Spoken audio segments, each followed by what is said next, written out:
Okay, we're going to be talking about NG tube insertion. So as with any skill, of course, perform your hand hygiene, confirm the correct patient using two patient identifiers, let the family and the patient know what you're going to do, and consult ChildLife if needed. Double check your order. So place the patient in a comfortable position, upright or semi-Fowler, 30 to 90 degrees, as the patient's condition permits. You can swaddle an infant, encourage family and ChildLife if necessary. Estimate the depth of NG tube insertion by measuring the tube from the tip of the patient's nose to the earlobe, from the earlobe to the midpoint between the xiphoid process and the umbilicus. Mark this point on the tube with a marker or small piece of tape. When placing an OG tube, measure in the same manner, but start at the mouth.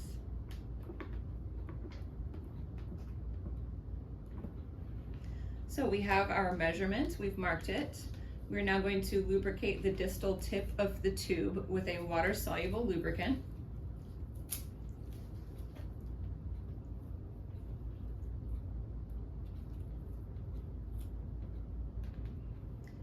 Gently but steadily thread the tube through the nose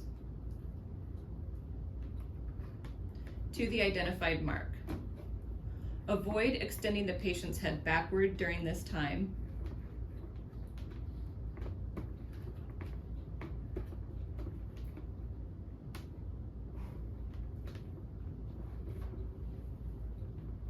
When you have reached your marked placement, we can obtain an X-ray for confirmation of tube placement before the first use.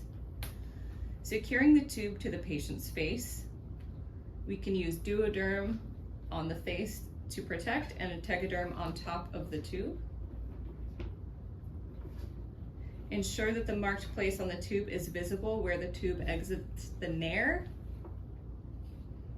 If patient exhibits signs of respiratory distress or hemodynamic instability, obtain vital signs immediately and intervene as appropriate. As always, perform a head-to-toe assessment, including respiratory and GI assessments.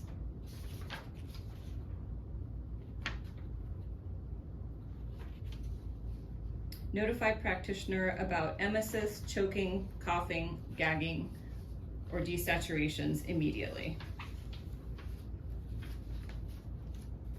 Document in the patient record.